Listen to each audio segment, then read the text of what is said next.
I'm Jim Halterman. I'm the West Coast Bureau Chief of TV Guide magazine. And like a lot of you, I grew up reading these books, and they're page turners. As you can see, this limited series is a page, I don't know, what a page turner when you watch TV. Anyway, Flowers in the Attic, The Origin premieres July 9th on Lifetime, with the new episode airing every Saturday in July. So make sure to keep your Saturday nights free. I know I want to know more about the limited series, and we've got people here who can talk all about it, so let's start bringing people up. She plays the trustworthy Nella. Please welcome Tashawn Williams.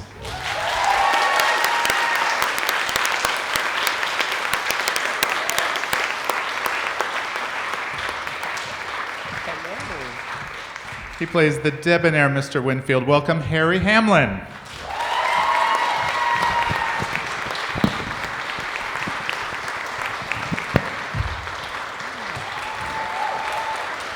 She brings the fiery Olivia Foxworth to life. Please welcome Jemima Rooper.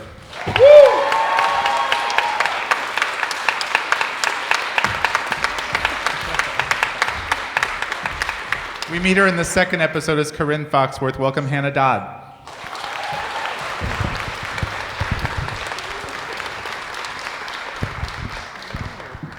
She plays Alicia, the newest Mrs. Foxworth. Welcome Alana Bowden.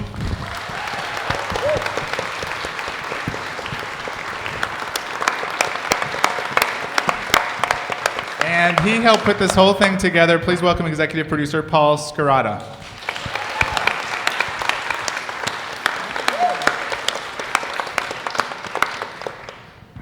This was so much fun to watch on a big screen. How was it for all of you? Because I'm guessing this was the first time you've seen it like this? First time ever, but that was gigantic. It was pretty amazing.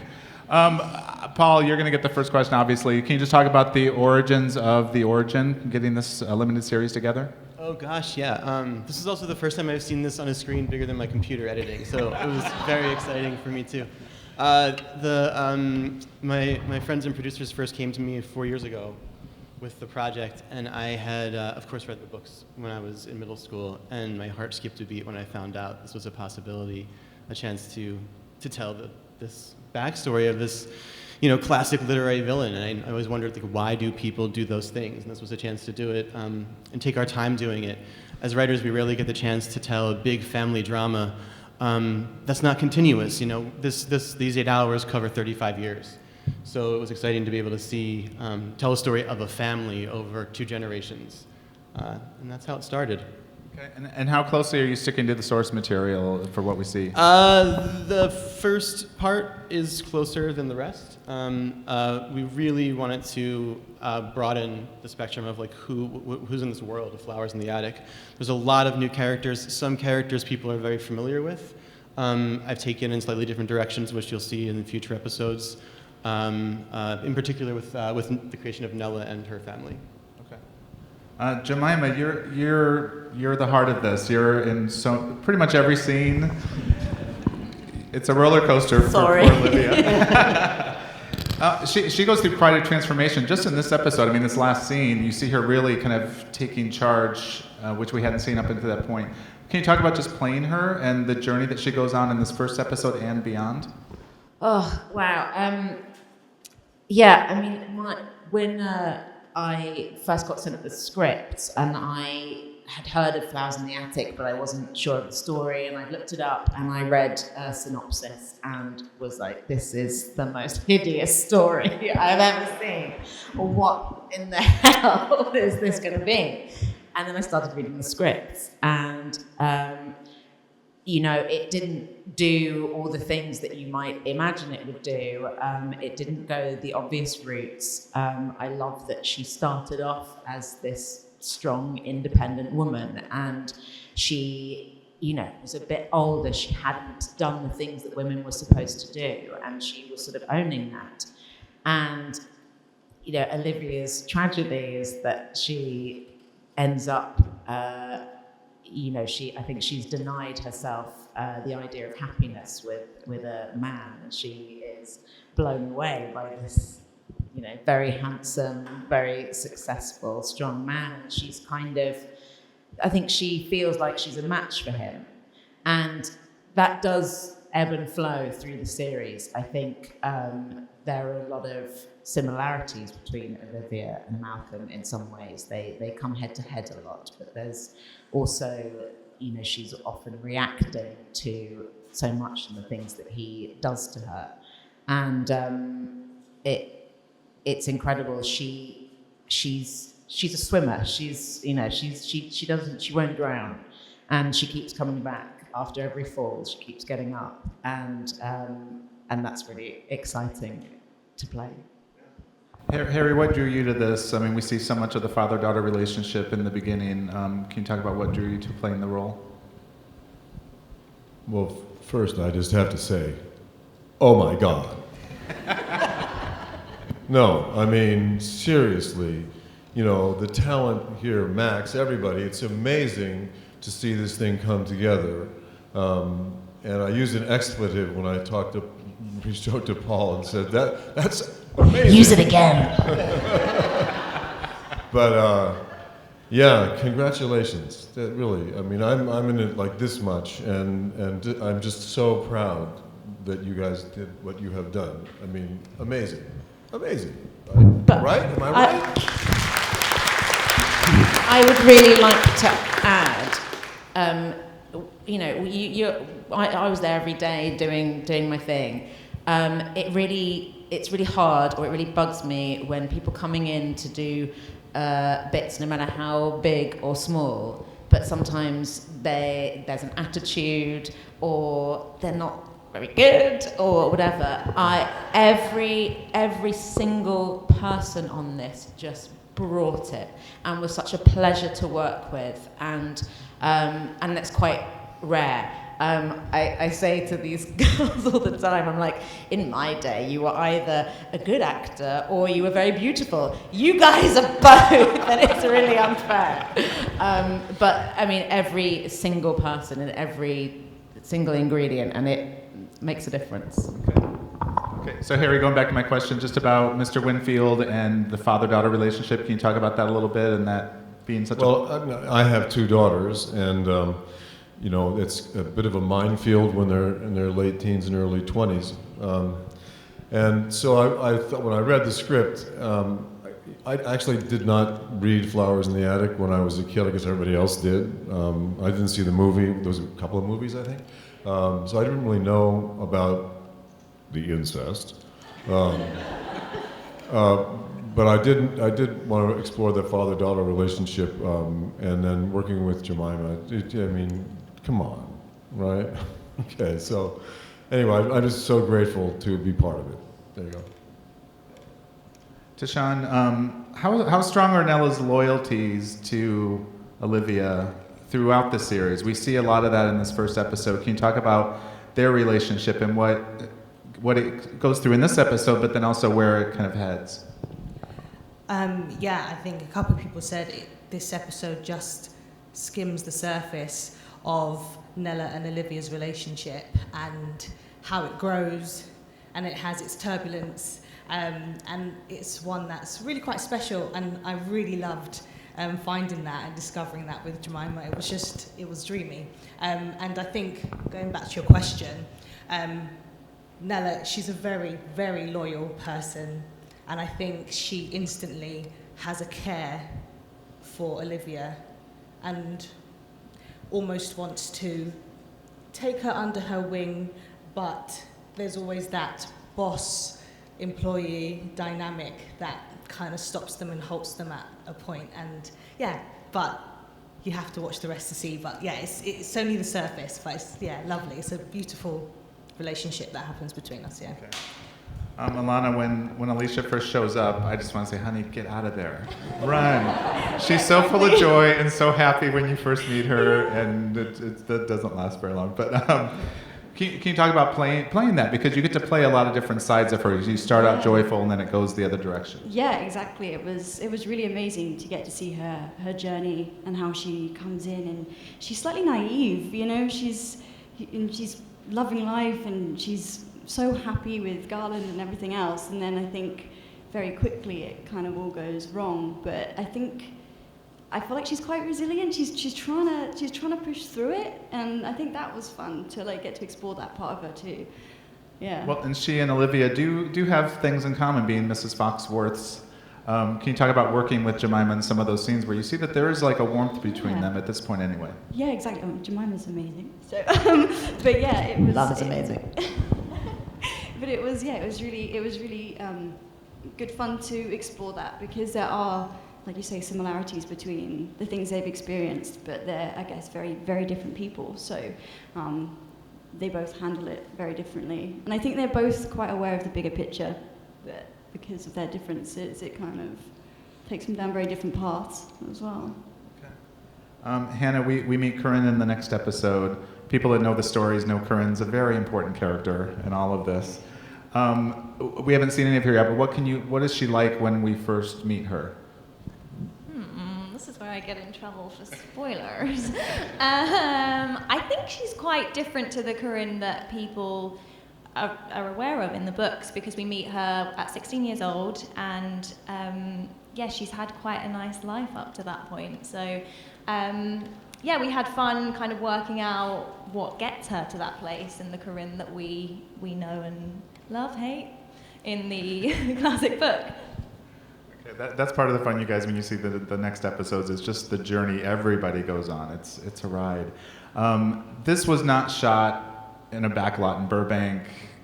Talk about where this was shot. Paul, can you tell us about this? Yeah, we were shooting a year ago. We shot for about 6 months in Romania.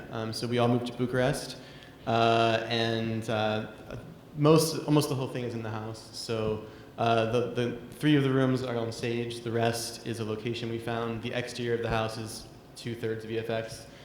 There was a lot of challenges presented by shooting there. That being said, the Romanian crew was phenomenal. All made us feel at home. Professional, talented bunch. We were very lucky to have them there. Okay. I'll throw this out to the group. What was it like to shoot there, and what did it add to the authenticity of what we were seeing? We just love each other. I We lived together for like 4 months, and now we're inseparable. Even now, like we've all seen each other since. I think that was the nice bonding experience, is that we were all on this crazy adventure together, and it kind of, I think everyone was just grateful to have a job during a pandemic, and these rich parts, and then this lovely big ensemble cast who, we all just clung together and stuck together and had a lovely time. The warmth and brilliance of the Romanian crew.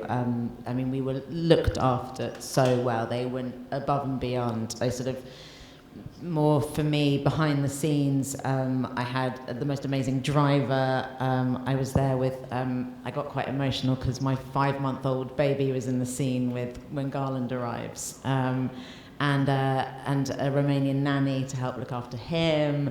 And the driver was driving my pumped breast milk back and forth for the first month of the shoot. And he used to drive rock bands, so I'm pretty sure it was a step down for him.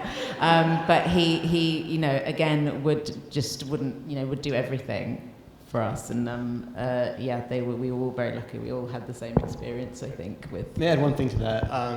We all were in a very different place, and I think when we're in this kind of environment, the example comes from the top, and we had Jemima. She was relentless in her attitude and spirit and preparedness, and the constant encouragement and joy that you put out there set the example so that everyone else did, and we are all here because of you. So, giant thank you, Jemima. I could literally say exactly the same back at you. So. I think I've decided to put on a British accent. But I think the fact that we were shooting during COVID too, and that brings a whole other layer to it. So in Romania, hardly anybody spoke English, and certainly Romanian is not a language, even though it's a Romance language, not an easy one to get.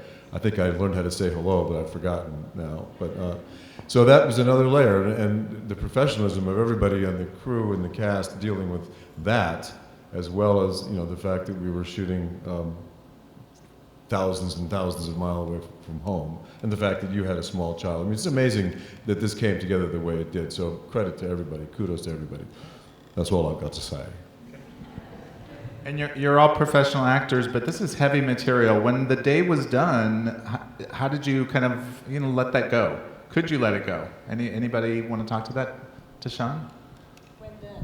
When the day was done, as in when we all wrapped? Yeah, when you wrapped, or just because this is heavy material. So whether it was the day or when you were done with your shoot. Yeah, well, we all wrapped on different days. And some of us went home at different times. But I remember the day that I wrapped with my family, who you'll meet in the next episode. And yeah, it was a really lovely. It was a nighttime scene. You was there as well, wasn't you? I don't remember what scene we was doing. It was a nighttime shoot. It was really lovely, and yeah, I think everybody had everyone. It was just really really nice to. It was like we all did it, and everyone was just so happy for each other because it was four grueling months trying to really do this material justice. So yeah, it was lovely. We're going to open up to audience questions because we don't have a ton of time left. Do you guys have questions for everybody here? I see some hands. Go ahead, ma'am.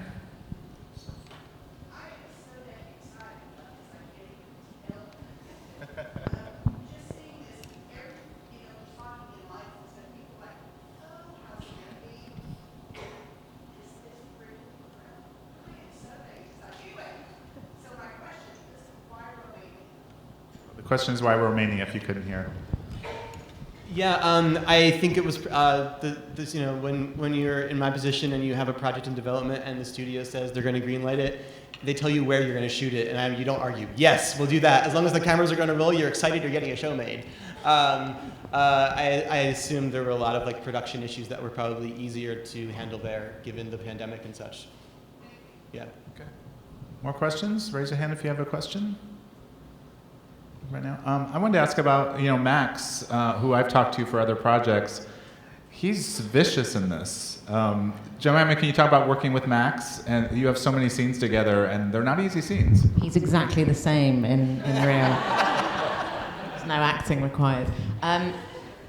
Just before sort of getting on a plane for 4 months to Romania, I asked my agent. I said, "Look, can you just find out who's got an offer for Malcolm or who's..." I had sort of various nightmare scenarios in my head, and I thought, I don't think I can do 4 months doing this material with an absolute expletive. And he came back and said, he hasn't accepted yet, but they've offered it to Max Irons, and I can tell you he's absolutely lovely. And I was like, cool, okay, great. And then I met him, and my agent was wrong. It was really interesting because he is really playing against type, and it makes a one-dimensional character more interesting. And there were changes, there were little things here and there that he didn't want to do, or he wanted to find a better way of doing it, and it ends up being kind of subtler, more insidious, more creepy, more because of it. It gives it some layers. And to be honest, when we got about halfway through, as we age during episodes 2, 3, 4, by episode 4, it was very hard to keep a straight face with him. In fact, we got to a point where I don't think we can really do scenes together. Paul, as we do get into the upcoming episodes, and time does move a little bit, can you talk about just bringing in new characters, how you do that, how you do it effectively for the audience? Because we get very used to these characters in the first and second, and then we start meeting some of the younger, other Foxworths. Yeah, we try to introduce them all in as big and explosive a way as possible. VC Andrews, there's rules to her world, and it's in the books you turn those pages, things happen quickly. In our show, things happen quickly, I think the introductions are a lot of fun. Also, there's this new generation, and I very much didn't want to take. We blow through time. Sometimes we'll jump 10 years, 15 years, and I didn't want to take the audience out of it with type on. So it's all done through music and visual transitions and aging. And our hair makeup team were incredible. The aged looks are seamless, and so I think the passage of time visually will work that way. Okay. Yeah. Okay. We have a question here in front, sir.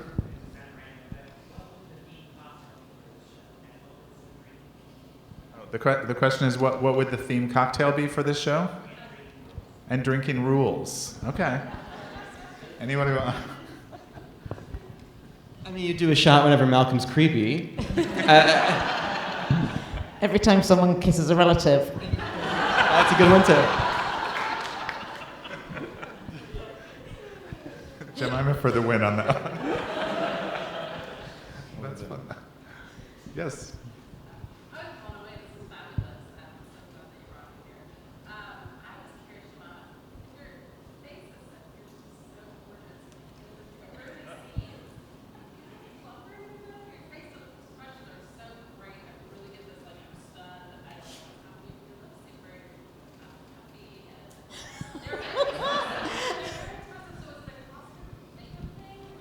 Just my face.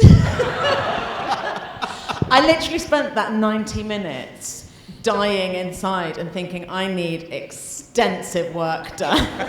I cannot bear watching a gigantic I mean, just awful. So I think thank you.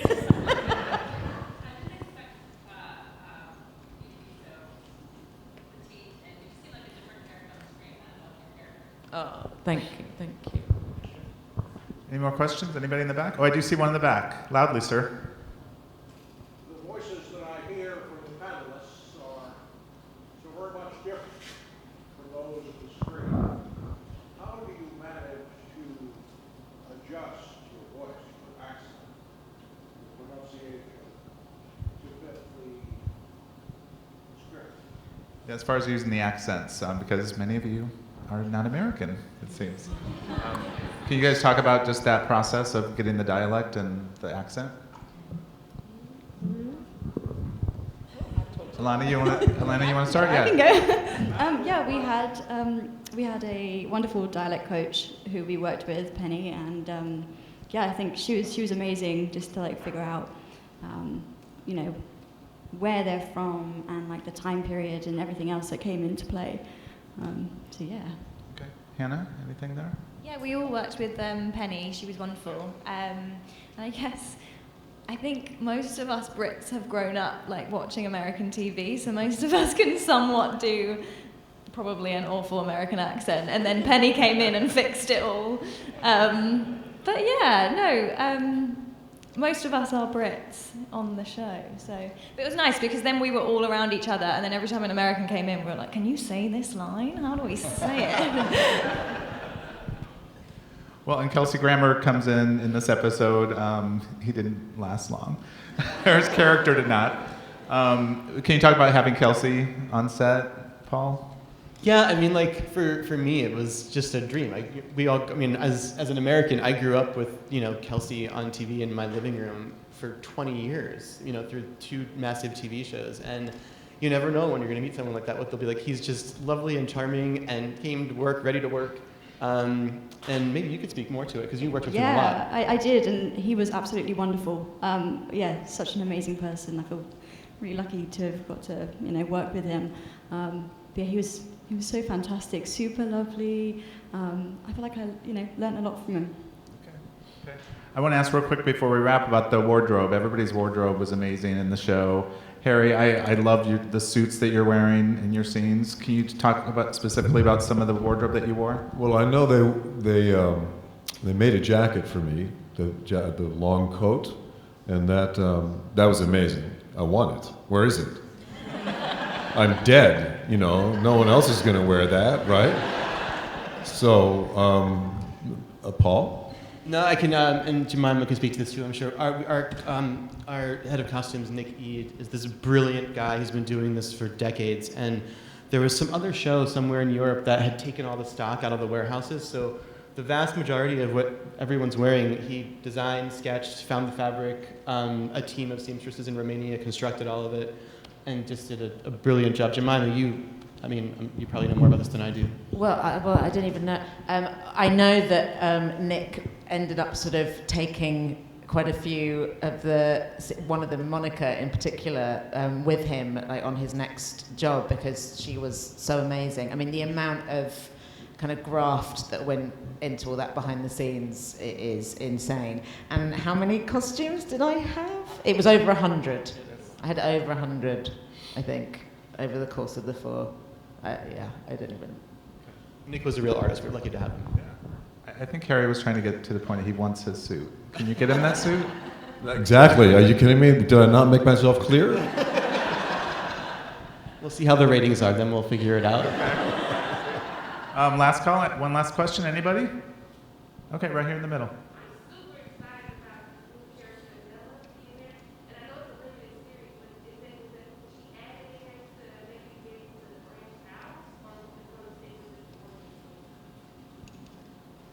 Do you mean in future series or in this 8 hours of the limited series? You're asking basically, could it go on beyond these 4 episodes? I mean, I'm always thinking 10 steps ahead. So in my mind, for sure, I have a whole Nello spinoff happening. But you know, we shall see. There's a lot of wonderful, rich characters. I feel like there's a lot to do with them in the future, should we have the great fortune to do so. Thank you to the panelists, everybody, for being here today to talk about Flowers in the Attic, the origin. Thanks, everybody here, too.